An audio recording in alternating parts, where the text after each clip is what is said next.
Hello students, welcome to prep IAS. मेरा नाम है मयूरी भागवानी एंड आज हम डिस्कस करने वाले हैं 19 अक्टूबर के द हिंदू न्यूज़पेपर को। तो ये द हिंदू एनालिसिस शुरू करें उससे पहले today's pinch of positivity. Experience has further taught me this that we ड्यून आरसेल्व्स बाय इम्पेशंस। जैसा कि कोट कह रहा है कि इम्पेशंस से कई बार ऐसा होता है कि हमारे बने बनाए काम खराब हो जाते हैं। अब आप जैसे कि यूपीएससी की प्रिपरेशन कर रहे हैं and who knows the importance of patience more than you all.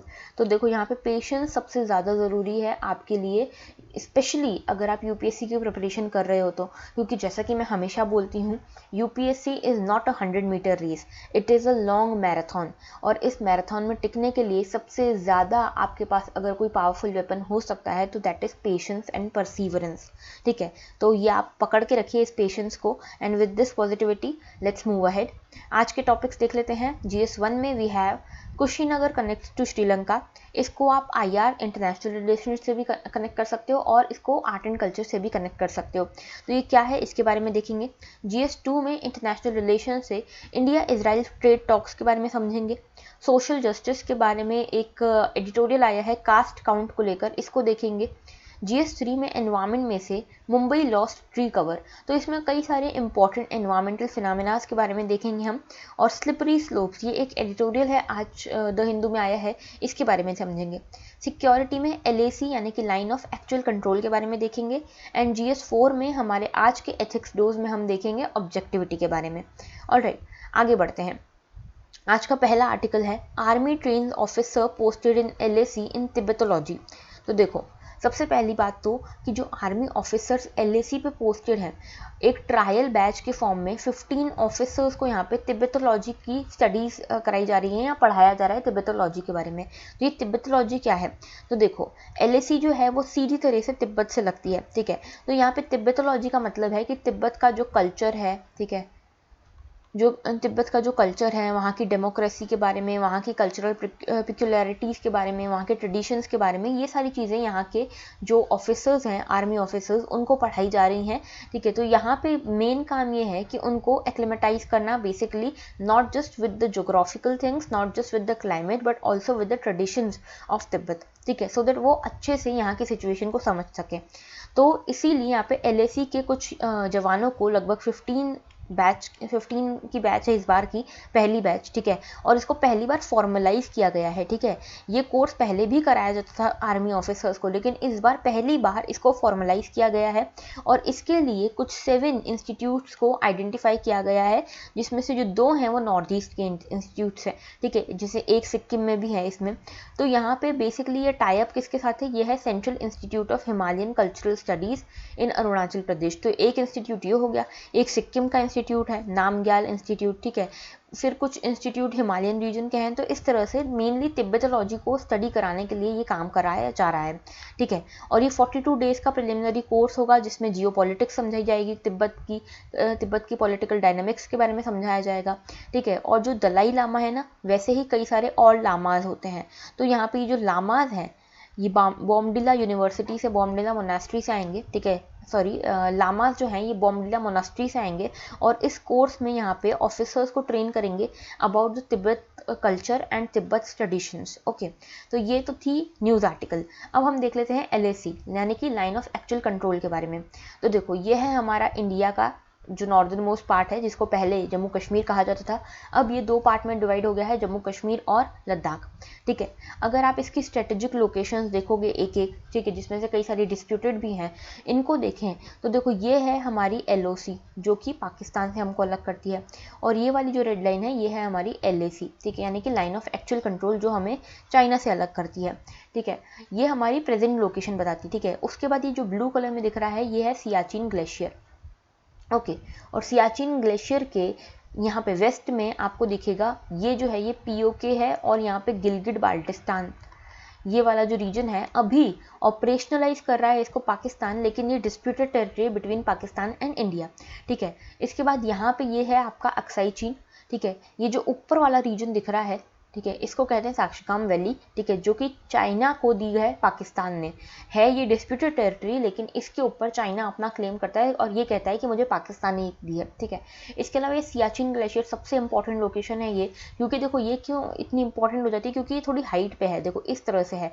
तो जो सियाचिन ग्लेशियर के पास जिसके पास भी सियाचिन ग्लेशियर का कंट्रोल है, उसको सीधे सीधे एक्सेसिबल होगा। अक्साई चीन के ऊपर वो नज़र रख सकता है, पीओके के ऊपर नज़र रख सकता है, गिलगिट बाल्टिस्तान के ऊपर नज़र रख सकता है, और इंडिया के जम्मू कश्मीर लद्दाख रीजन के ऊपर भी वो पर्सन जो यहाँ पे है वो यहाँ पे नज़र रख सकता है। तो बेसिकली वर्चुअली अगर आप देखो तो काफ़ी ज़्यादा कंट्रोल मिल जाता है उस पर्सन को या उस आर्मी को जिसका कंट्रोल सियाचिन ग्लेशियर के ऊपर होता है। एंड हमारे पास है इसका जो एक्सेस है, ठीक है, फॉर्चुनेटली हमारा ही कंट्रोल है सियाचिन के ऊपर। अच्छा, एक चीज़ और, ये जो सियाचिन का लोअर मोस्ट पॉइंट दिख रहा है, ये वाला पॉइंट, ये है, इसको कहते हैं NJ9842। ठीक है, ये NJ9842 पॉइंट क्या दिखाता है कि इसके ऊपर किस साइड से कौन सी LAC या LOC कटेगी ये कुछ नहीं पता है। ठीक है, ये डिसाइडेड नहीं है। तो पाकिस्तान बोलता है कि ये LAC ऐसी है। ठीक है, एक मिनट में रब करके आपको दिखाती हूँ। ये देखो यहाँ पे ये है सियाचिन ग्लेशियर। ठीक है, तो पाकिस्तान कहता है कि LAC ऐसी है। ठीक है, मतलब कि सियाचिन ग्लेशियर हमारे इसमें आएगा, POK में आएगा, और चाइना कहता है कि नहीं ये हमारे इसमें आएगा, इंडिया कहता है कि नहीं ये ऐसी लाइन है। ठीक है, LAC जो LOC है वो ऐसी है, तो सियाचिन हमारे इसमें आएगा। तो इसके ऊपर पूरा डिस्प्यूट है, और ये पॉइंट जो है ना जहाँ से ये डिस्प्यूट चालू होता है वो है NJ9842। ऑलराइट, अब यहाँ पे देखो कुछ इंपॉर्टेंट लोकेशंस देख लो। यहाँ पे आता है दौलत बेग ओल्डी रोड। ठीक है, जहाँ पे इस बार चाइना और इंडिया के बीच में स्टैंड ऑफ शुरू हुआ था, दौलत बेग ओल्डी रोड पे। ठीक है, उसके बाद यहाँ पे नीचे आता है लेह है, लद्दाख है ये। ठीक है, इसके अलावा यहाँ पे देखो, यहाँ पे आएगा आपकी गालवान वैली। ठीक है, यहाँ पे गालवान वैली आएगी। इस साइड पे आएगा आपका पगोंग सो लेक। ठीक है, पगोंग सो लेक जो कि एक रामसार वेटलैंड भी है। पगोंग सो लेक आएगा यहाँ पे। जी, रामसार वेटलैंड है कि नहीं बताना मुझे कमेंट सेक्शन में। ठीक है, अगर मैं गलत बोल रही हूँ तो मुझे बताना फीडबैक में इन द कमेंट सेक्शन। अच्छा, अब यहाँ पे नीचे देखो कि यहाँ पे कश्मीर जो ये है POK है, ये वाला जो रीजन है ये पाकिस्तान अभी एडमिनिस्टर कर रहा है। उसके बाद ये है साक्षगाम वैली, ये जो ऊपर वाली मैंने आपको बताई। ठीक है, ये है सियाचिन ग्लेशियर। उसके बाद यहाँ पे ये वाला रीजन अक्साई चीन है, ये हमारा जम्मू कश्मीर है। अब ये दो में बढ़ गया है। ठीक है, यहाँ पे जम्मू कश्मीर है, यहाँ पे लद्दाख है। और राइट, इसके बाद यहाँ पे देखो, यहाँ पे भी जो नेपाल की भी कुछ टेरिटरी है, नेपाल के साथ भी हमारे कुछ डिस्प्यूट्स हैं, लैंड डिस्प्यूट्स, उसमें जैसे लिम्पियाधुरा। ठीक है, उसके अलावा काला पानी की जो रिवर है वो, और एक लिपू लेक, ये सारे जो हैं डिस्प्यूटेड एरियाज़ हैं यहाँ पे नेपाल के साथ हमारे। इसके बाद अरुणाचल प्रदेश में जो ये मैकमोहन लाइन है, इसको लेकर भी चाइना कई बार क्लेम्स करता है, तो इसको भी हथियाने की कोशिश लगी रहती है चाइना के द्वारा, इंडिया के जो इस टेरिटरी वाले पार्ट जो है, अरुणाचल वाले पार्ट को, उसको। ठीक है, तो ये पूरा हमने आर्टिकल देख लिया। आगे बात करते हैं नेक्स्ट आर्टिकल की। Mumbai lost 40% of the green cover between 1991 and 2018। तो मुंबई ने लगभग 40% अपना ग्रीन कवर खो दिया है इन लगभग 20-30 सालों में, 1991 से लेकर 2018 तक में। तो कितने साल हुए, 10 और 18, यानी कि 28 ईयर्स में यहाँ पे 40% ग्रीन कवर मुंबई ने अपना खो दिया है। ठीक है, इसमें मुंबई ने लगभग 81% अपनी ओपन लैंड जो होता है, जो बैरन स्पेसेस होती हैं जहाँ पे कोई वेजिटेशन नहीं है, ऐसा 81% लैंड लूज किया है। इसके अलावा 40% ग्रीन कवर यहाँ पे लूज किया है, लगभग 30% अपनी वाटर बॉडीज लूज की हैं। ठीक है, और ये सब कुछ हुआ है किसके बीच में, इन 28 ईयर्स में। ऑलराइट, इसके साथ साथ यहाँ पे जो बिल्डअप एरिया है वो बढ़ा है लगभग 66%। ऑलराइट, और यहाँ पे एक और चीज़ बहुत इंपॉर्टेंट जो यहाँ पे विटनेस की गई है वो क्या है, यहाँ पे लगभग 2 डिग्री सेल्सियस टेम्परेचर राइज देखा गया है। ठीक है, इस 27-28 ईयर्स में लगभग 2 डिग्री सेल्सियस से यहाँ पे टेम्परेचर राइज हुआ है। ऑलराइट, इसके अलावा देखो ये चीज़ क्या सिग्निफाई करती है, तो यहाँ पे मेजरली जो फिनोमेना देखने को मिल रहा है वो है ओवर अर्बनाइजेशन का। ठीक है, अर्बनाइजेशन को यहाँ पे बहुत ज़्यादा बढ़ावा मिल रहा है, जिसके कारण ये देखा जा रहा है कि बिल्टअप एरिया बढ़ गया है, फॉरेस्ट एरिया कम हो गया है, ये सारी चीज़ें। ठीक है, और एक इसके साथ साथ देखा जा रहा है एक फिनोमेना ऑफ लैंडस्केप ट्रांसफॉर्मेशन। तो लैंडस्केप ट्रांसफॉर्मेशन या फिर लैंड यूज ट्रांसफॉर्मेशन आप कह सकते हैं यहाँ पे। ठीक है, जिसके कारण एक नया फिनोमेना यहाँ पे देखने को मिल रहा है, जिसको कहते हैं हम अर्बन हीट आइलैंड फिनोमेना। अब ये अर्बन हीट आइलैंड फिनोमेना क्या है, ये मेजरली लैंड यूज और लैंड यूज कवर जो चेंज हो रहा है उसके कारण यहाँ पे क्या होता है, जो मैक्सिमम मिनिमम टेम्परेचर हैं उसमें काफ़ी ज़्यादा यहाँ पे वेरिएशन देखने को मिल रहा है। ऑलराइट, अब देखो यहाँ पे क्या देखने को मिल रहा है, सपोज कि ये आप मान लीजिए ये पूरा मुंबई है, और मुंबई का ये जो सेंट्रल एरिया है, ये सेंट्रल एरिया वो एरिया है जहाँ पे सबसे ज़्यादा इंडस्ट्री, सबसे ज़्यादा अर्बनाइजेशन हुआ है, और ये आसपास का सबअर्ब्स कह सकते हो आप, या फिर ये जो आसपास का रूरल एरिया होता है, जो आसपास के गाँव होते हैं, ये वो है, ठीक है। तो आसपास के गाँवों में यहाँ पे वेजिटेशन ज़्यादा है, इंडस्ट्रीज कम है, बिल्डिंग्स कम है, बिल्डअप एरिया कम है, ठीक है, इसलिए आपको ये ग्रीन दिख रहा है। और जो ये सेंटर का जो मुंबई वाला रीजन है जहाँ पे इतनी सारी बिल्डिंग है, उसको आप ये देख सक रहे हो कि ये एक तरह से डोम की तरह ये कवर हो गया है, ठीक है, ये एक तरह का आइलैंड ऐसा बन गया है, और आप इसको ऐसे कंसिडर कर सकते हो कि ये आसपास पूरी जो ग्रीनरी की या वेजिटेशन की सी है, और उसके बीच में ये इंडस्ट्रीज का इस तरह का एक आइलैंड बन गया है, जहाँ पे इस इतने सारा बिल्टअप एरिया के कारण, इतने सारे कॉन्क्रीटाइजेशन के कारण यहाँ पे जो टेम्परेचर है that is higher than the surrounding. तो इन एरियाज में, आसपास के एरियाज में टेम्परेचर कम रहेगा, और सिर्फ इतने एरिया में टेम्परेचर बढ़ा हुआ रहेगा। तो इस फिनोमेना को कहते हैं अर्बन हीट आइलैंड। तो अर्बन हीट आइलैंड क्या होता है, इसको देखते हैं। तो देखो, urban heat island is where the temperature in densely populated city is as much as 2 degrees higher than the sub urban और रूरल एरियाज। तो आसपास के सब अर्बन और रूरल एरियाज से इस डेंसली पॉपुलेटेड सिटी का जो टेम्परेचर है वो लगभग 2 डिग्री सेल्सियस या उससे ज़्यादा बढ़ा हुआ हो टेम्परेचर, तो उसको कहते हैं अर्बन हीट आइलैंड फिनोमेना। अब ये अर्बन रूरल टेम्परेचर डिफरेंस जो है ना, ये सबसे बड़ा कैरेक्टरिस्टिक है अर्बन हीट आइलैंड का। और ये क्यों होता है, ये सबसे ज़्यादा होता है, पहली चीज़ तो ये काम क्लियर इवनिंग्स पे सबसे ज़्यादा होता है, और जो रूरल एरियाज है वो जल्दी जल्दी कूल होता है नाइट्स में, ठीक है। क्यों ऐसा, क्योंकि यहाँ पे वेजिटेशन है, तो ये कूल ऑफ करती है इस एरिया को, और इस एरिया में इसीलिए यहाँ पे कूलिंग ऑफ नहीं होती इतनी, क्योंकि यहाँ पे कॉन्क्रीटाइजेशन हुआ है, ठीक है। यहाँ पे जो सीमेंट के रोड्स हैं, सीमेंट की बिल्डिंग्स हैं, जो भी कॉन्क्रीट की बिल्डिंग्स हैं, वो यहाँ पे एब्जॉर्बेंट का काम करते हैं, हीट एब्जॉर्बेंस का, इसलिए यहाँ पे टेम्परेचर गिरने की जगह बढ़ता है, और यहाँ पे टेम्परेचर गिरता है, ठीक है। As a result largest urban rural temperature difference या मैक्सिमम हीट आइलैंड इफेक्ट देखने को मिलता है often 3 to 5 hours after the sunset. तो सनसेट के बाद यूजुअली नाइट के टाइम पे ये आपको देखने को मिलेगा, इवनिंग के टाइम पे ये अर्बन हीट आइलैंड फिनोमेना आपको देखने को मिलेगा।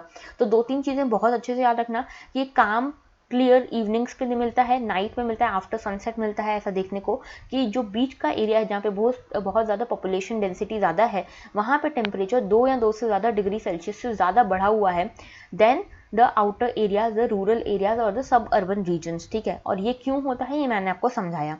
ऑलराइट, अब देखो इसके पीछे कई सारे कारण रहते हैं, कई सारे कॉजेज रहते हैं। ये एक micro environmental, micro climatic phenomena है, ठीक है। अब देखो यहाँ पे समझते हैं हम, ये है हमारा अर्बन रेसिडेंशियल रीजन और ये है रूरल फार्मलैंड। अब आप यहाँ देख पा रहे हो रूरल फार्मलैंड जो है, यहाँ पे कोई बहुत ज़्यादा इंडस्ट्रीज नहीं है, बहुत ज़्यादा कॉन्क्रीटाइजेशन नहीं किया हुआ है।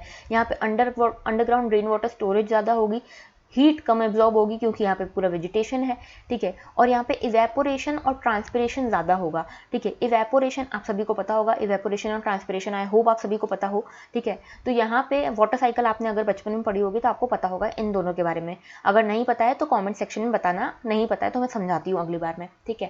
तो यहाँ पे वेजिटेशन ज़्यादा होने के कारण यहाँ पे कूलिंग ज़्यादा होगी और हीट कम एब्जॉर्ब होगी, विंड्स जो है वो फ्री फ्लो में यहाँ पे बह पाएंगी, ठीक है। तो यहाँ पे इसीलिए टेम्परेचर जो है वो कम रहता है, कूलिंग ज़्यादा होती है यहाँ पे आफ्टर द इवनिंग्स, ठीक है। अब यहाँ पे देखो अर्बन रेसिडेंशियल रीजन्स में यहाँ पे इंडस्ट्रियल पॉल्यूशन ज़्यादा है, ग्रीन हाउस गैसेज एमिट हो रही हैं, तो यहाँ पे ग्रीन हाउस गैसेज का यहाँ पे एक लेयर जैसी बन जाती है, ठीक है, बिकॉज ऑफ दीज इंडस्ट्रीज। इसके बाद rate of evaporation and transpiration भी कम है क्योंकि यहाँ पे वेजिटेशन ही कम है। इसके बाद यहाँ पे कॉन्क्रीटाइजेशन हो रखा है इसलिए हीट एब्जॉर्ब भी ज़्यादा होती है, अंडरग्राउंड वाटर स्टोरेज भी यहाँ पे कम है। तो इन सब के कारण क्या होता है, एक तरह से यहाँ पे ग्रीन हाउस गैस की लेयर बन जाती है जो क्या करती है, यहाँ पे ट्रैप कर लेती है हीट को, ठीक है, और हीट को बाहर निकलने नहीं देती है। इस तरह से फिनोमेना चलता है और इसके कारण यहाँ पे टेम्परेचर जो है वो यहाँ पे आपको ज़्यादा देखने को मिलेगा than as compare to the urban, जो सब अर्बन रीजन है या रूरल रीजन है आसपास का सिटी के, उसके कंपैरिजन में। अब देखो यहाँ पे कॉजेज़ की बात कर लेते हैं। तो सबसे पहला कॉज तो है यहाँ पे मटेरियल यूज्ड, ठीक है। जो पेवमेंट्स, रोड्स, रूफ्स वगैरह बनाने के लिए मटेरियल यूज़ किया जाता है ना, जैसे कंक्रीट, असफाल्ट, ब्रिक्स, इन सब के कारण सबसे पहला कारण तो ये है कि ये हीट एब्जॉर्बिंग मटेरियल्स हैं, ओपैक मटेरियल नहीं है, ये ट्रांसमिट नहीं करते लाइट को, इसीलिए इनके पास जो हीट कैपेसिटी होती है और थर्मल कंडक्टिविटी होती है वो ज़्यादा होती है देन रूरल एरियाज़, ठीक है। रूरल एरियाज़ में ओपन स्पेस, ट्रीज और ग्रास होती हैं, इनकी जो हीट कैपेसिटी होती है ये कम होती है, हीट को ये एब्जॉर्ब या स्टोर नहीं करते, ठीक है। जबकि ये जो है कंक्रीट वाली जो चीज़ें हैं, ये थर्मल कंडक्टिविटी भी इनकी ज़्यादा होती है और हीट को भी ज़्यादा एब्जॉर्ब करके रखते हैं। दूसरा रीज़न है lack of evapotranspiration in the city. मैंने आपको बताया इवेपोरेशन और ट्रांसपिरेशन अर्बन एरियाज में कम होता है बिकॉज ऑफ द इंडस्ट्रीज, कॉन्क्रीटाइजेशन, और यही चीज़ रूरल एरियाज में ज़्यादा होती है क्योंकि वहाँ पे वेजिटेशन ज़्यादा है। इसके अलावा क्लोज कंस्ट्रक्शन यहाँ पे होता है अर्बन एरियाज में, जिसके कारण काफ़ी कंजेस्टेड सा हो जाता है और यहाँ पे कॉन्क्रीट का यूज़ बहुत ज़्यादा बढ़ जाता है। एक तरह से जो आजकल की सिटीज़ हैं उनको कॉन्क्रीट का जंगल कहा जाता है, ठीक है, क्योंकि इतना ज़्यादा कॉन्क्रीटाइजेशन है।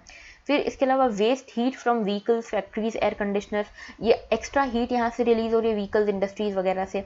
इसके अलावा एक अर्बन हेज देखने को मिलती है। अर्बन हेज यानी कि एक एयर पॉल्यूशन जैसी हेज देखने को मिलती है, एक धुंधलापन होता है, एक कोहरा होता है, which is the result of air pollution, जो स्मॉग हम कहते हैं, ठीक है, यही अर्बन हेज है यहाँ पे, ठीक है। तो इसके कारण भी यहाँ पे हीटिंग कैपेसिटी जो है एटमॉस्फेयर की वो बढ़ जाती है।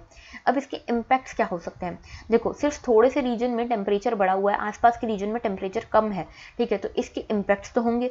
जैसे कि पहला एनर्जी कॉस्ट, तो यहाँ पे हीट रिलेटेड इलनेस होती है, मोर्टेलिटी रेट ज़्यादा होता है, ठीक है, इलनेस ज़्यादा होती है। यहाँ पे आप देखोगे अर्बन रीजन में आपको गर्मी ज़्यादा फील होती है, ठीक है, जैसे ही आप रूरल एरियाज की तरफ जाते हो आपको ठंडा फील होता है, और ये इसके कारण हीट रिलेटेड इलनेस आपको हो सकती है। उसके अलावा पुअर एयर क्वालिटी हो जाती है यहाँ पे अर्बन एरियाज में, क्योंकि यहाँ पे इतना ज़्यादा टॉक्सिसिटी हो जाती है because of this phenomena. Then poor water quality, heat wave ज़्यादा आप यहाँ पे एक्सपीरियंस कर पाओगे अर्बन एरियाज में। अब पॉसिबल सॉल्यूशंस क्या हैं? एक तो ग्रीन रूफ। ग्रीन रूफ से मेरा मतलब है जो टेरेस गार्डन्स बनते हैं ना, टेरेस गार्डन्स को यहाँ पे बढ़ावा देना चाहिए। इसके अलावा जो ग्रीन बेल्ट्स बनते हैं रोड्स पे, रोड साइड्स पे, उनको यहाँ पे बढ़ावा देना चाहिए। इसके अलावा ट्रीज़ को प्लांट करना तो सबसे एक बड़ा और सबसे इम्पॉर्टेंट चीज़ है ही, ठीक है, क्योंकि जो ट्रीज़ है ना ये पॉल्यूटेंट गैसेस को एब्जॉर्ब कर लेती हैं और ये एटमॉस्फेयर में इनको जाने नहीं देती, ट्रैप कर लेती हैं, और इसके कारण यहाँ पे पॉल्यूशन कम होता है और यहाँ पे टेम्परेचर बढ़ने से रोकती हैं ये ट्रीज़ यहाँ पे, ठीक है, पॉल्यूशन को कम करती हैं, सॉइल इरोजन को प्रिवेंट करती हैं, यूवी लाइट्स को आने से रोकती हैं, ये सारी चीज़ें, ठीक है। तो अर्बन हीट आइलैंड, ठीक है, ये जो फिनोमिना है ना बहुत इंपॉर्टेंट है आपकी सभी एग्जाम्स के लिए, चाहे फिर वो प्रीलिम्स हो या फिर मेंस हो, बहुत इंपॉर्टेंट फिनोमिना है, इसको पढ़ के ही जाना, ठीक है। आगे बात करते हैं नेक्स्ट आर्टिकल की। ये भी देखो एनवायरनमेंट से रिलेटेड ही है, या फिर आप इसको डिजास्टर मैनेजमेंट से भी लिंक कर सकते हो। देखो, आपको पता है कि अभी बहुत ज़्यादा फ्लड्स देखने को मिल रही हैं, ठीक है, अभी भी मानसून पूरी तरह से गया नहीं है, thanks to the climate change we are facing, ठीक है। तो यहाँ पे साउथ वेस्ट मानसून के कारण अभी भी कर्नाटक, तेलंगाना, उड़ीसा, बंगाल जैसे रीजन में अभी भी फ्लड्स आ रही हैं, ऑलराइट, और इसके कारण काफ़ी डिस्ट्रक्शन हो रहा है। आप सभी को पता है केरला का केस, केरला में अभी भी एक बहुत इंपॉर्टेंट वार्निंग दे रखी है, वेदर वार्निंग अभी वहाँ पे इशूड है कि 20 अक्टूबर के बाद वहाँ पे और ज़्यादा बारिश हो सकती है। ऑलरेडी केरला की हालत बहुत ज़्यादा ख़राब है अभी, और अभी यहाँ पे और बारिश हो सकती है ये कहा जा रहा है। इसके अलावा मध्य प्रदेश, उड़ीसा, ईस्टर्न राजस्थान, इन एरियाज में भी काफ़ी अच्छी और काफ़ी ज़्यादा रेनफॉल देखने को मिल रही है, ठीक है। तो यहाँ पे मेनली केरला, गैंगटक रीजन्स, ये सारे जो हैं काफ़ी वल्नरेबल हो गए हैं, और स्पेशली केरला जो है वेस्टर्न घाट्स में पड़ता है, तो इसीलिए भी यहाँ पे ये इकोलॉजिकली काफ़ी फ्रेजाइल है, ठीक है, और यहाँ पे अगर बहुत ज़्यादा रेनफॉल हो जाता है तो वो एक बहुत बड़ा खतरा हो सकता है, ना सिर्फ हमारे बायोडाइवर्सिटी के लिए, ठीक है, बल्कि जो पॉपुलेशन यहाँ पे बसी हुई है जो सिटीज़ में, उनके लिए भी, ठीक है। इसके बाद यहाँ पे देखो काफ़ी ज़्यादा मडस्लाइड्स देखने को मिलती हैं, और इसके साथ नॉर्थ ईस्ट मानसून अभी आना बाकी है, ठीक है, नॉर्थ ईस्ट मानसून अभी आना बाकी है, और केरला में लगभग 35 डेथ्स हो चुकी हैं, ठीक है। इसके अलावा गवर्नमेंट काफ़ी सारी चीज़ें कर रही है कि डैम्स को रेगुलेट करने का काम कर रही है, टाइम टाइम पे अलर्ट्स जारी करती रहती है, IMD भी यहाँ पे अलर्ट्स जारी करती रहती है, ठीक है। इसके अलावा यहाँ पे देखो मेन पॉइंट यहाँ पे ये कहा गया है कि इतना हमको पता है कि हमारे यहाँ पे मॉनसून जो है ये एक परसिस्टेंट थ्रेट है हमारे लोगों के लिए, ठीक है, हमारी लिविंग कंडीशंस के लिए एक परसिस्टेंट थ्रेट है, तो हमें इसके लिए कुछ करना तो पड़ेगा, ठीक है, कि हमारा ये जो थ्रेट है ये हटे हमारे ऊपर से।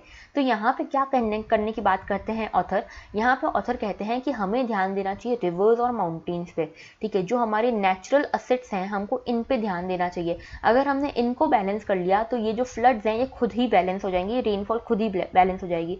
तो इनका कहना है कि एनक्रोचमेंट को हटाना चाहिए हमको, ठीक है, माउंटेन स्लोप्स को हमको मेंटेन करना चाहिए, उनके कंजर्व करना चाहिए, उनके ऊपर ये जो कूड़ा कचरा है वो नहीं होने दिया, कि उनको यहाँ पे जैसे अभी देखो वेस्टर्न घाट्स के ऊपर कह रहे थे कि वेस्टर्न घाट्स के ऊपर टूरिज्म को डेवलप करना चाहिए, क्योंकि बहुत ज़्यादा इकोलॉजिकली डाइवर्स एरिया है, इसीलिए इसमें टूरिज्म का बहुत पोटेंशियल है वगैरह, जो भी कह रहे थे वेस्टर्न घाट्स के लिए।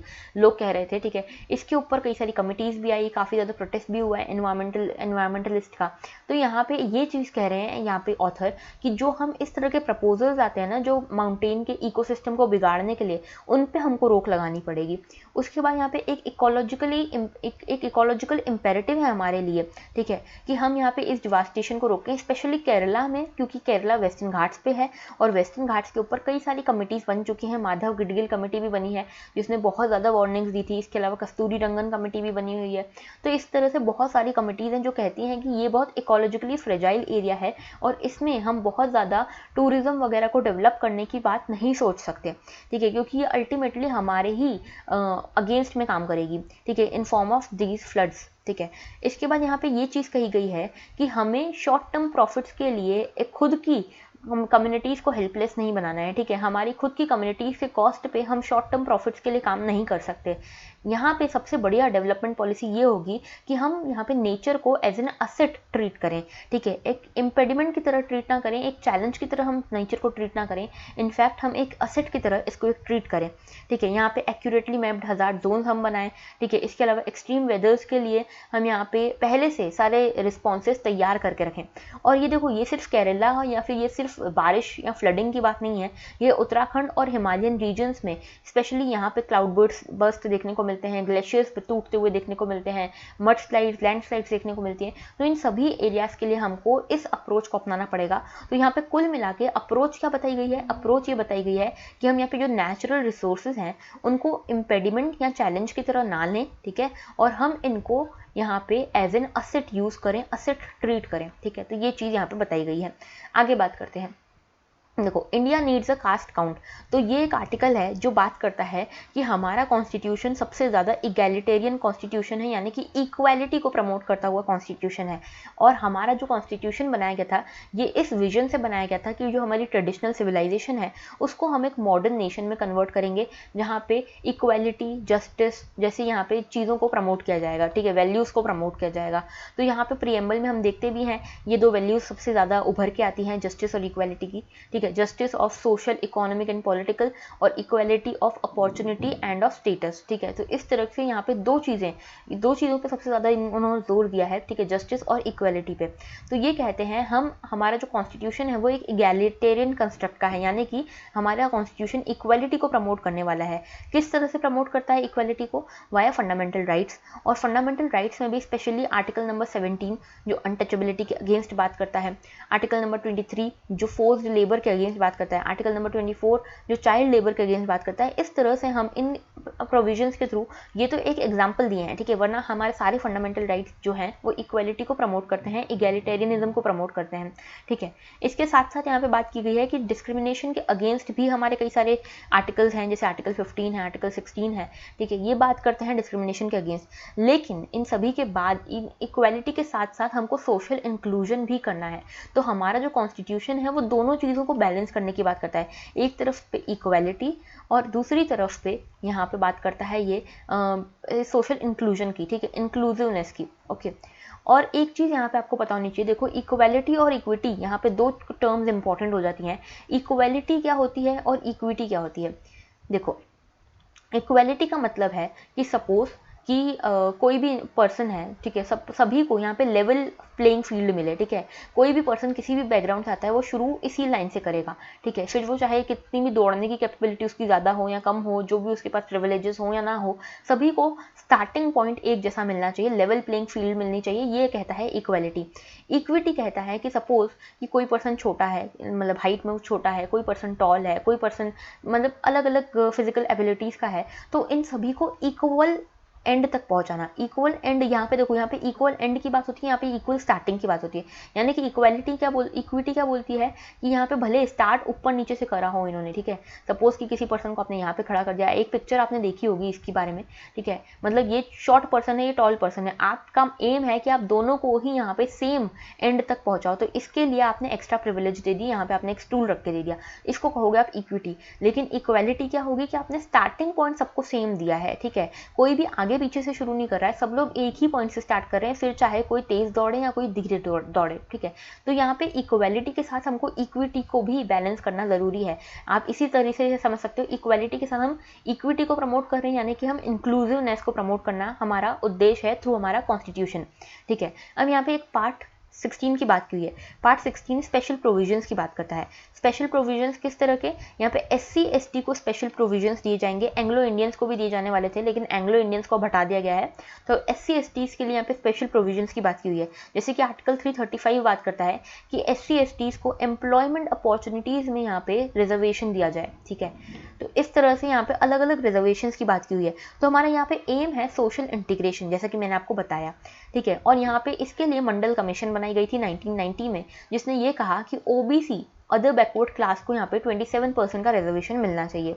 जिसके बाद ये केस इंदिरा साहनी जजमेंट बन के आया बाहर, ठीक है। सुप्रीम कोर्ट के पास गया था ये केस, जो OBC को 27% रिजर्वेशन दिया, ये केस सुप्रीम कोर्ट के पास गया और सुप्रीम कोर्ट ने इंदिरा साहनी केस में अपने कुछ इंपॉर्टेंट जजमेंट्स दिए।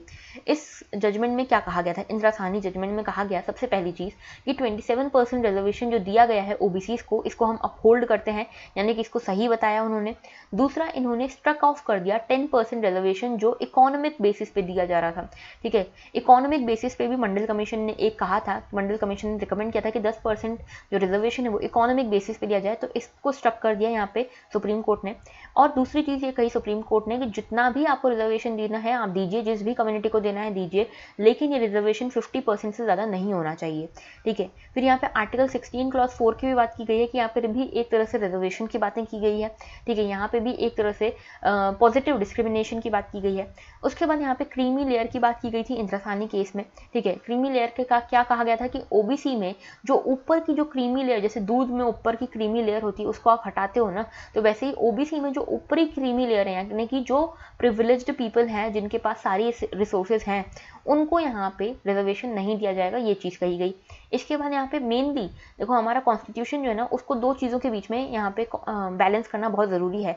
एक तो अगर आप रिजर्वेशन दे रहे हो तो आप इंक्लूजन को प्रमोट कर रहे हो, यानी कि आप सोशल इंक्लूजन कर रहे हो, लेकिन अगर आप रिजर्वेशन दे रहे हो तो आपको ये भी ध्यान रखना है कि मेरिटोक्रेसी पे आपकी इफेक्ट ना पड़े, ठीक है। यानी कि आपकी जो इफिशियंसी है, जो मेरिटोक्रेसी है, वो कम ना हो। तो इन दोनों के बीच में हमको बैलेंस करने की ज़रूरत है। तो इन सभी चीज़ों को देखते हुए एक कास्ट काउंट करने की, कास्ट सेंसस की ज़रूरत है, ये कहते हैं ऑथर, ठीक है। इस कास्ट सेंसस से क्या होगा, हर कास्ट ग्रुप की सोशल स्टेटस हमको पता चलेगी और हमको पता चलेगा कि ये जो डिस्क्रिमिनेशन, पॉजिटिव डिस्क्रिमिनेशन देना है, ये एग्जैक्टली देना किसको है, और एक तरह से जो पॉलिसी मेकिंग है उसमें आप यहाँ पे कंट्रीब्यूट कर पाओगे थ्रू दिस कास्ट काउंट। और एक्चुअल में आप इगैलिटेरियन सोसाइटी तब बना पाओगे, ठीक है, जब आपके पास डाटा रहेगा कि किसको ज़रूरत है इस रिजर्वेशन की और किसको नहीं है। तो ये था पूरा आर्टिकल, ये हमने देखा कॉम्प्रहेंसिवली, ठीक है। आगे बात करते हैं long pending trade talks between India and Israel. तो देखो इंडिया और इजराइल के जो डिप्लोमेटिक रिलेशन हैं, इनको 30 इयर्स कंप्लीट होने हैं इस साल 2022 में, ठीक है। 1992 में हमने इनके साथ डिप्लोमेटिक रिलेशन स्टैब्लिश किए थे, बहुत ही जद्दोजहद के बाद ये डिप्लोमेटिक रिलेशन स्टैब्लिश हो पाए थे, ठीक है।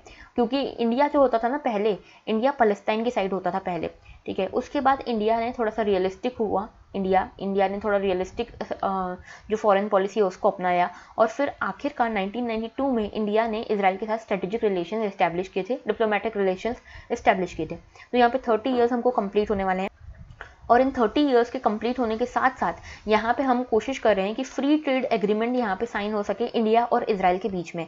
तो देखो इंडिया और इजराइल कई बार कोशिश कर चुके हैं फ्री ट्रेड एग्रीमेंट साइन करने की, लेकिन यहाँ पे कुछ ना कुछ चीज़ को लेकर अटक ही जाती है बात, ठीक है। तो अभी पहले बीच में नरेंद्र मोदी सरकार में भी इसमें 2017 में बात हुई थी, इसके पहले मनमोहन सिंह जी के टाइम पर भी यहाँ पे बात हुई थी 2007 में, लेकिन हो नहीं पाया आगे कुछ, ठीक है। तो अभी यहाँ पे कोशिश चल रही है कि फ्री ट्रेड एग्रीमेंट साइन हो सके। अच्छा, यहाँ पे एक चीज़ और आपको पता होनी चाहिए कि इंडिया और इजराइल के जो भी रिप्रेजेंटेटिव्स हैं, काउंटर पार्ट्स जो हैं, जैसे जयशंकर जी हैं हमारे फॉरेन मिनिस्टर, वो यहाँ पे बात कर रहे थे इजरायली काउंटर पार्ट से। इसमें फिर यहाँ पे एक नया क्वाड्रिलेटरल ग्रुप देखने को मिल रहा है, ठीक है। एक नया क्वाड्रिलेटरल ग्रुप कौन सा देखने को मिल रहा है, जिसमें एक तरफ है इंडिया, एक तरफ है इजराइल, इसके साथ यहाँ पे दो और हैं, कौन कौन, यहाँ पे एक है UAE और एक है US। तो देखो ये चारों मिलके अब एक नया क्वाड्रिलेटरल ग्रुप बना रहे हैं। एक क्वाड तो हमारा अलग से है इंडिया का, यूएस, जापान और ऑस्ट्रेलिया के साथ। यहाँ पे एक नया तरह का क्वाड्रिलेटरल ग्रुप देखने को मिल रहा है इंडिया, इजराइल, यूएई और यूएस के बीच में। और ये क्यों देखने को मिल रहा है ऐसा? क्योंकि देखो यूएई वैसे जो इजराइल है इसका दुश्मन माना जाता था, ठीक है, इनका आपस में रीजनल कॉन्फ्लिक्ट चलता रहता था। लेकिन जैसे ही अब्राहम रिकॉर्ड यहाँ पे साइन हुए हैं, ठीक है, अब्राहम रिकॉर्ड साइन हुए हैं इजराइल और यूएई के बीच में, जो यूएस ने मीडिएट कराए थे, इसके कारण यहाँ पे यूएई और इजराइल अब अच्छे रिलेशंस को मेंटेन करने की कोशिश कर रहे हैं। डिप्लोमेटिक रिलेशन इनके बीच में एस्टैब्लिश हुए हैं। ऑलराइट, अच्छा एक चीज़ यहाँ पे और जो इस टॉक्स में बात हुई वो ये कि यहाँ पे इंडिया और इजराइल ने आपस में म्यूचुअली रिकॉग्नाइज किया है एक दूसरे की वैक्सीन को और वैक्सीनेशन प्रोसेस को, और ये कहा है कि जो भी आपके, जैसे इजराइल ने कहा है कि जो भी इंडियन सिटीजन है जिनको कोविशील्ड का डोज लग चुका है दोनों, उनको हम यहाँ पे अलाउ करेंगे। वैसा ही इजराइल के लिए इंडिया ने भी कहा है। कोवैक्सीन को अभी तक नहीं माना है क्योंकि कोवैक्सीन को अभी तक WHO से इमरजेंसी यूज़ अप्रूवल का यहाँ पे अप्रूवल नहीं मिला हुआ है, ठीक है, इमरजेंसी यूज़ ऑथराइजेशन का अप्रूवल नहीं मिला है, ठीक है। अच्छा तीसरी चीज़ ये यहाँ बात हुई कि ISA यानी कि जो इंटरनेशनल सोलर अलायंस जो इंडिया और फ्रांस ने बनाया था, कब बनाया था? COP21 में बनाया था पेरिस में, ठीक है, 2016 में इसको बनाया गया था। COP21 सॉरी 2015 में बनाया गया था, ठीक है, 2015 या 16 में इसको बनाया गया था। इंटरनेशनल सोलर अलायंस को COP21 में बनाया गया था, इंडिया और फ्रांस ने बनाया था। इजराइल ने कहा है कि इस बार जो अभी COP26 होने वाली है, ठीक है, 26th मीटिंग होने वाली है जो UNFCCC की, उसमें इजराइल भी ISA को साइन करेगा और ISA का पार्ट बनेगा, ठीक है, इंटरनेशनल सोलर अलायंस का पार्ट बनेगा। तो ये सारी चीज़ें बात हुई है यहाँ पे इंडिया और इजराइल के बीच में, तो ये आपको पता होना चाहिए। ऑलराइट, आगे बात करते हैं, बहुत ही इंपॉर्टेंट न्यूज़ है, कुशीनगर कनेक्ट टू श्रीलंका। तो देखो कुशीनगर में एक एयरपोर्ट यहाँ पे डेवलप किया गया है, कुशीनगर जो कि यूपी में पड़ता है, और ये मेजर बुद्धिस्ट साइट है एक, ठीक है, और यहाँ पे एक तरह से श्रीलंका के साथ यहाँ पे एक कनेक्ट देखने को मिल रहा है। तो हमारे प्राइम मिनिस्टर जी इसको कुशीनगर के इंटरनेशनल एयरपोर्ट को जो कि यूपी में है, इसको इनॉग्रेट करने वाले हैं कल, ठीक है, और यहाँ पे बहुत सारे श्रीलंका के इम्पोर्टेंट पॉलिटिकल पर्सनस को, यहाँ पे जो प्रीमियर्स हैं उनको, और जो बुद्धिस्ट मॉन्क्स हैं श्रीलंका के, उनको यहाँ पे इनवाइट किया गया है इस एयरपोर्ट के इनॉग्रेशन में, ठीक है। तो यहाँ पे एक कनेक्ट देखने को मिलता है श्रीलंका के साथ हमारा। तो देखो हम यहाँ पे पहले कुशीनगर देख लेते हैं। तो देखो ये कुशीनगर है। कुशीनगर इंपॉर्टेंट इसीलिए क्योंकि यहाँ पे माना जाता है कि जो महात्मा बुद्ध थे उनकी डेथ हुई थी, ठीक है। तो महापरिनिर्वाण जो इनका प्रोसेस माना जाता है, महापरिनिर्वाण, देखो इसमें ना बुद्धिज्म में 4-5 टर्म्स हैं जो आपको पता होनी चाहिए। जैसे कि महापरिनिर्वाण एक है, महापरिनिर्वाण का मतलब होता है जब बुद्धा की डेथ हुई थी, ठीक है। तो ये डेथ कहाँ हुई थी? ये हुई थी कुशीनगर में, ठीक है। तो कुशीनगर में इसीलिए इंटरनेशनल एयरपोर्ट बन रहा है। और एग्जैक्टली ये जो आपको रेड में दिख रहा है ना, लुम्बिनी, कुशीनगर, गया, बोध गया, सारनाथ, श्रावस्ती, वैशाली, इन सभी 7 लोकेशन है, कुल मिला के 7 लोकेशंस को कनेक्ट किया जाएगा और इसको नाम दिया गया है बुद्धिस्ट सर्किट, ठीक है। तो इस फॉर्म में एक बुद्धिस्ट सर्किट बनाया जाएगा, टूरिज्म को प्रमोट करेगा ये सर्किट, ठीक है। और यहाँ पे इसमें से एक है कुशीनगर जो कि सेंटर में पड़ेगा इस पूरे बुद्धिस्ट सर्किट की, ठीक है। और इसको किसके अंतर्गत बनाया गया है? इसको बनाया गया है स्वदेश दर्शन स्कीम के अंतर्गत, ठीक है। इस स्कीम को हम देखेंगे अभी। आपको बस ये पता होना चाहिए कि स्वदेश दर्शन स्कीम के अंतर्गत इस बुद्धिस्ट सर्किट को डेवलप किया जा रहा है, जिसका सेंटर पॉइंट है कुशीनगर, जहाँ पे इंटरनेशनल एयरपोर्ट को अब डेवलप किया जा रहा है। यहाँ पे श्रीलंका के काफ़ी सारे प्रीमियर्स आ रहे हैं और श्रीलंका से ये काफ़ी सारी चीज़ें भी ला रहे हैं। जैसे कि श्रीलंका में कई सारी जो मुराल्स हैं, जो श्रीलंका में बुद्धिस्ट मुराल पेंटिंग्स हैं, उनको यहाँ पे लाया जा रहा है, ठीक है। जैसे कि एक है अरहत भिक्खु महिंदा, अरहत भिक्खु महिंदा, ये जो एक पेंटिंग है ये अशोक के सन की पेंटिंग है, ठीक है, अशोक के बेटे की पेंटिंग है। इसके अलावा एक और यहाँ पे पेंटिंग लाई जा रही है जिसका नाम है थेरी भिक्खुनी संघमित्रा। तो ये जो है ये भी अशोक की डॉटर की पेंटिंग है जो कि यहाँ पे श्रीलंका में गए थे बुद्धिज्म को प्रमोट करने के लिए, ठीक है। तो ये पेंटिंग्स भी यहाँ पे लाई जा रही हैं एज अ जेस्चर, ठीक है, as a goodwill gesture from Sri Lanka, ठीक है। और यहाँ पे आपको ये पता होना चाहिए, जैसे कल हमने सॉफ्ट पावर की बात की थी, ठीक है, तो जो इंडिया का बुद्धिज्म है ना, इंडिया का बुद्धिज्म एक बहुत ही इंपॉर्टेंट सॉफ्ट पावर है इंडिया के लिए, जो बाकी देशों को बहुत ज़्यादा इन्फ्लुएंस करती है, जैसे कि श्रीलंका उनमें से एक है, ठीक है। तो श्रीलंका के साथ हमारे अभी ट्रेड वगैरह में देखो या फॉरेन पॉलिसी में देखो तो उतने अच्छे रिलेशन नहीं थे, क्योंकि यहाँ पे चाइना का इन्फ्लुएंस बढ़ता हुआ देखा जा रहा था। लेकिन अब बिकॉज ऑफ बुद्धिज्म, ये बुद्धिस्ट सर्किट वगैरह के कारण श्रीलंका के साथ हमारे रिलेशन अब वापस से सुधर रहे हैं। तो ये जो बुद्धिज्म है इंडिया के लिए एक बहुत ही इंपॉर्टेंट एंड सॉफ्ट पावर का काम करती है, ठीक है। तो ये आपको पता होना चाहिए। अब देखो यहाँ पे स्वदेश दर्शन स्कीम की मैं बात कर रही थी, तो स्वदेश दर्शन स्कीम किसकी है? सेंट्रल सेक्टर स्कीम है सबसे पहली चीज़, ठीक है। मिनिस्ट्री ऑफ टूरिज्म की स्कीम है दूसरी चीज़। 2014-15 में इसको लॉन्च किया गया था, 2014-15 में। और यहाँ पे इंटीग्रेटेड डेवलपमेंट होना है थीम बेस्ड सर्किट्स का। तो यहाँ पे कुल मिला के 13 सर्किट्स की बात की गई है, टूरिस्ट सर्किट्स की, जिसके बेसिस पे यहाँ पे टूरिज्म को प्रमोट करने वाले हैं हम। मिनिस्ट्री ऑफ टूरिज्म की ये स्कीम है और सेंट्रल फाइनेंशियल असिस्टेंस दी जाएगी इसको सेंटर के द्वारा, ठीक है। और यहाँ पे मेजरली अदर स्कीम्स के साथ भी इसको सिनर्जाइज किया जाएगा, जैसे कि स्वच्छ भारत स्कीम हो गई, skill India, make in India, इन सभी के साथ इसको कोलैबोरेट करके यहाँ पे जॉब क्रिएशन भी किया जाएगा, इकोनॉमिक ग्रोथ भी की जाएगी और इंडिया की इकोनॉमिक पोटेंशियल जो है टूरिज्म का उसको भी डेवलप किया जाएगा। अब देखो जो बुद्धिस्ट सर्किट बन रहा है, वैसे एक गांधी सर्किट है, एक रूरल सर्किट है, एक इको टूरिज्म वाला सर्किट है, ठीक है। तो इस तरह से अलग अलग सर्किट्स बनाए जा रहे हैं। अब बुद्धिस्ट सर्किट जो है इसमें कौन कौन सी लोकेशन है? एक है लुम्बिनी, जहाँ पे जो महात्मा बुद्ध हैं उनका यहाँ पे जन्म हुआ था। उसके बाद ये कपिल वस्तु है, कपिल वस्तु जहाँ से ये बिलोंग करते थे, चाइल्डहुड इनका यहाँ बीता। बोध गया, बोध गया में यहाँ पे देखो, यहाँ पे ये वो प्लेस है जहाँ पे इनको एनलाइटनमेंट मिला था, ठीक है। एनलाइटनमेंट इसको कहते हैं क्या? निर्वाणा भी कहते हैं, ओके। इसके बाद ये जो है सारनाथ है वाराणसी, यहाँ पे इन्होंने धर्म चक्र परिवर्तना, यानी कि यहाँ पे इनका पहला सरमन हुआ था। इसके बाद राजगीर में एक कनेक्ट किया जाएगा बुद्धिस्ट सर्किट को, ठीक है। ये फेवरेट प्लेसेस थी, one of the favourite places थी बुद्धा की, मगध का यहाँ पे कैपिटल हुआ करता था ये। फिर श्रावस्ती में भी ये गए थे कई बार बुद्धा। इसके बाद वैशाली में इन्होंने अपना लास्ट सरमन दिया था, लास्ट इनका उपदेश जो था वो वैशाली का था। और आखिर में कुशीनगर, जहाँ पे परिनिर्वाणा हुआ इनका, यानी कि डेथ हुई, ठीक है। तो ये सारी चीज़ें यहाँ पे कनेक्ट की जाएंगी, ये सारी लोकेशंस जो यूपी के आसपास ही हैं सारी ऑलमोस्ट, तो इन सभी को कनेक्ट किया जाएगा एज अ बुद्धिस्ट सर्किट, ठीक है। तो ये आपको पता होना चाहिए। ऑलराइट, अच्छा आज का एथिक्स डोज की बात कर लेते हैं। कल का एथिक्स डोज जो हमारा हुआ था, ठीक है, उसमें हमने इंटीग्रिटी की बात की थी, सॉरी अकाउंटेबिलिटी की बात की थी। और उसमें मुझे काफ़ी सारे लोगों ने अच्छे आंसर्स दिए, अच्छे एग्जांपल्स दिए, जैसे कि मैं आपको कुछ लोगों के नाम बताती हूँ। जैसे इसमें एक आदित्य प्रकाश थे, उन्होंने एक अच्छा एग्जाम्पल दिया था। इसके बाद देव क्रिएशंस ने अच्छा एग्जाम्पल दिया था। साथ में यहाँ पे देखो शुक्ला ने अच्छा एग्जाम्पल दिया था, साथ में आकांक्षा ने बहुत अच्छा एग्जाम्पल दिया था, उपासना ने अच्छा एग्जाम्पल दिया था, कई सारे लोग हैं। गर्लिश ने भी यहाँ पे बहुत इंपॉर्टेंट और अच्छा एग्जाम्पल दिया था। तो यहाँ पे बहुत सारे यहाँ पे एग्जाम्पल्स हमारे पास आए थे।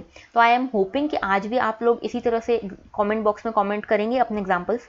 तो आज हमारा देखते हैं ऑब्जेक्टिविटी के बारे में। ऑब्जेक्टिविटी का मतलब होता है taking decisions based upon facts and figures. तो फैक्ट्स एंड फिगर्स पे आप यहाँ पे डिसीजन लो रैदर देन पर्सनल ओपिनियन या बायस। तो आप अपनी पर्सनल वैल्यूज़ या पर्सनल बायस के बेसिस पर डिसीजन ना लेते हुए आप फैक्ट्स एंड फिगर्स पे अगर डिसीजन लेते हो तो उसको कहते हैं हम ऑब्जेक्टिविटी, ठीक है। और गवर्नेंस में ऑब्जेक्टिविटी का मतलब होता है रैशनैलिटी और लीगैलिटी के ऊपर आप डिसीजंस लो, ठीक है। अपने प्रायर प्रेजुडाइजेस के ऊपर आप डिसीजंस ना लो, ठीक है। अब जैसे कि यहाँ पे आप देखो गवर्नेंस में ये जो चीज़ें हैं ये आपको क्यों हेल्प करती हैं? ये आपको हेल्प करती है मॉरल डिलेमास से लड़ने के लिए, एथिकल डिलेमास से लड़ने के लिए, या एथिकल डिलेमास के टाइम पे सही डिसीजन लेने के लिए आपको हेल्प करती है।